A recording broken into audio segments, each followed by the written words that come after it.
नमस्कार बच्चों, स्वागत है एक बार फिर आपका मैथ वाले गुरुजी चैनल पर। बच्चों, कुछ बच्चों के मैसेज आए मेरे मोबाइल पर व्हाट्सएप पर कि सर कक्षा 9 के गणित के लिए सर आप पेपर बना दीजिए। सर कैसे क्वेश्चन आएंगे, ठीक है, क्योंकि कुछ बच्चों के हिंदी मीडियम के स्कूलों के बच्चों का एग्ज़ाम अभी नहीं हुआ है, तो एग्ज़ाम इसी मार्च में ही होने वाला है। तो बच्चे ने कहा कि सर जी इसके वीडियो बना दीजिए जिससे हम लोग का एग्ज़ाम में हेल्प हो जाए। देखिए, ये फर्स्ट क्वेश्चन है कि निम्नलिखित भिन्नों में से किस भिन्न का दशमलव प्रसार शांत है। तो देखो, कोई भी दशमलव प्रसार शांत कब होता है? दशमलव प्रसार कोई भिन्न है उसका दशमलव प्रसार या तो शांत होता है या बच्चों अशांत होता है, ठीक है, ये दो चीज़ें होती हैं। तो शांत कब होता है, यहाँ पर देखो, जब किसी भी भिन्न का हर बच्चों वो 2 के घात पे n और गुणे 5 के घात पे m का रूप का होता है तो वो शांत होता है। जब भी इसका अभाज्य गुणनखंड निकालेंगे, अगर 2 और 5 है या खाली 2 या खाली 5 है तो ये शांत होगा, अन्यथा अशांत होगा, ठीक है।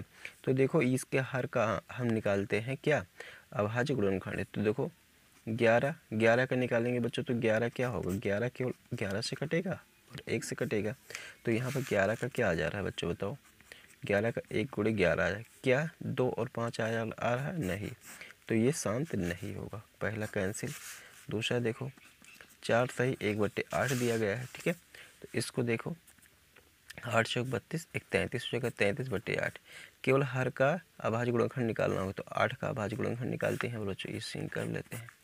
तो 2 चौक 8 और 2 दूना 4 और 2 1 2।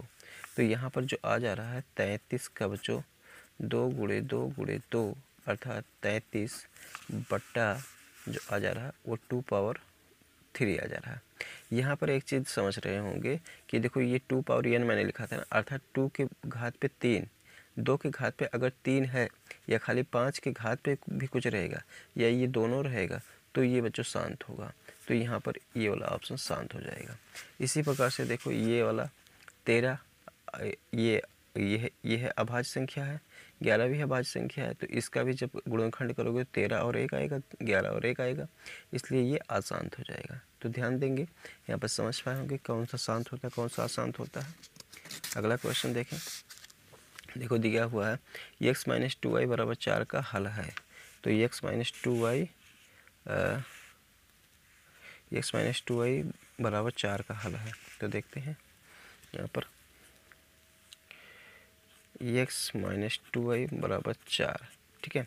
तो यहाँ पर देखो बच्चों, ये ऑप्शन जो दिया गया है, ये ऑप्शन यहाँ पर जो दिया गया है इसी से ही हमको चेक करना होगा। देखो 0,2 दिया है तो 0,2 इसी में रखते हैं बच्चों, x की जगह पे 0 और y की जगह पे 2 रखते हैं। तो देखें, तो यहाँ पर 0 2 का ऐसे रखेंगे बराबर 4, तो ये तो 0 हो जाएगा और 2 दूना 4 हो जाएगा, -4 बराबर 4। तो ये दोनों बराबर नहीं आ रहा है, तो ये ऑप्शन नहीं होगा, ठीक है। इसके बाद अगला देखते हैं, 2,0 है, तो इसमें रखते हैं 2 - 2 गुणे 0 बराबर 4। तो 2 - 0 हो जाएगा, 2 को गुणे 0 में 0 हो जाएगा बराबर 4, तो 2 बराबर 4 हो जाएगा। ये भी दोनों बराबर नहीं आया, ये भी दोनों बराबर नहीं आया, तो ये भी नहीं मान्य होगा। अगला देखें, क्या देखें, 4,0 दिया गया है, तो इसी में रखते हैं। तो x की जगह पे 4 और y की जगह पे 0 ऐसे हो जाएगा बराबर 4 हो जाएगा। तो 4 2 का गुणा 0 में 0 बराबर 4, तो 4 बराबर 4। तो ये वाला बच्चों सूट कर रहा है, ठीक है, ये वाला क्या हो रहा है, दोनों तरफ बराबर आ रहा है, तो यही वाला ऑप्शन सही हो जाएगा। तो ये इसका हल हो जाएगा, ठीक है। अगला क्वेश्चन देखें, लिखा हुआ है कि समकोण त्रिभुज का एक कोण 90 अंश का होता है और शेष दो कोण न्यून कोण होते हैं। तो समकोण त्रिभुज यहाँ पर देख पा रहे होंगे, यहाँ पर मैं बता रहा हूँ, कोई भी समकोण त्रिभुज है, अगर उसका एक कोण इस तरीके से, कोई समकोण त्रिभुज है ABC, एक कोण 90 अंश का है, तो दोनों कोण कितने के होंगे बच्चों, दोनों कोण जाहिर सी बात है 90 से कम के होंगे, तभी तो यहाँ पर आएंगे, ठीक है। या 45 का होगा, कुछ भी होगा मतलब बच्चों, लेकिन 90 से कम का ही होगा। तो ये दोनों कोड कैसे हो जाएंगे बच्चों, न्यून कोड हो जाएंगे। और जो कोड 90 से कम होते हैं वो न्यून कोड होता है बच्चों, ठीक है। तो यहाँ पर देखो न्यून कोड क्या हो जाए, इसमें ऑप्शन जो हो जाएगा वो हो जाएगा यहाँ पर न्यून कोड, ठीक है। तो ये न्यून कोड वाला ऑप्शन सही हो जाएगा, ठीक है। अगला देखो, एक अर्धगोले का कुल पृष्ठीय क्षेत्रफल होता है। तो अर्धगोले का कुल पृष्ठीय क्षेत्रफल यहाँ पर बच्चों हो जाएगा, देखिए अर्धगोला कुछ इस टाइप का बनता है, अर्धगोला ऐसे, अर्धगोले का कुल पृष्ठीय क्षेत्रफल। तो देखो यहाँ पर कुल पृष्ठीय क्षेत्रफल हो जाएगा, अर्धगोले का कुल पृष्ठीय क्षेत्रफल ये हो जाता है बच्चों 3πr², ठीक है। 3πr² हो जाएगा, ये त्रिज्या r है तो, ठीक है।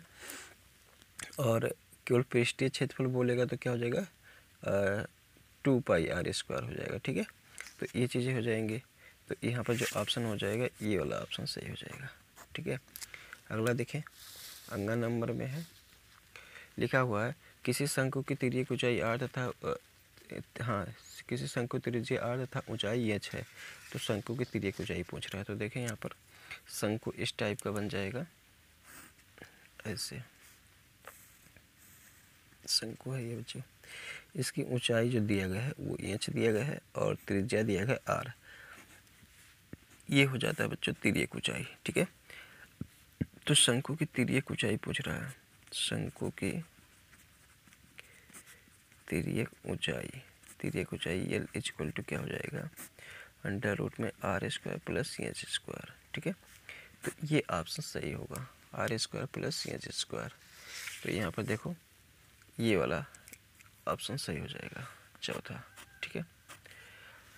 अगला देखें, लिखा हुआ है 16 के घात पे 3/4 का मान होगा। तो 16 यहाँ यहीं पे चलो मैं बता देता हूँ, 16 के घात पे 3/4, 16 के घात पे 3/4। इसको देखो बच्चों मैं क्या लिख सकता हूँ, इसको यहाँ पर 2 के घात पे 4 लिख सकता हूँ 16 को, और इसके घात के ऊपर घात लगा देता हूँ। और आपको घातांक के नियम से पता होगा कि जब घात के ऊपर घात होता है तो घातों का गुणा हो जाता है। तो 2 के घात पे 4 और गुणे हो जाएगा 3/4। ये 4 4 कट जाएगा बच्चों, यहाँ पर बचेगा 2 के घात पे 3, और 2 के घात पे 3 की वैल्यू कितनी हो जाती है बच्चों, 8 हो जाती है। तो ये आंसर हो जाएगा। तो यहाँ पर जो ऑप्शन सही हो जाएगा वो ये वाला ऑप्शन सही हो जाएगा। तो उम्मीद करता हूँ कि आपको इतने बहुविकल्पी क्वेश्चन आसानी से समझ में आया होगा। आया है तो ज़रूरतमंद बच्चों तो ज़रूर शेयर करना बच्चों, ठीक है। तो मिलेंगे दूसरे वीडियो में, तब तक के लिए धन्यवाद।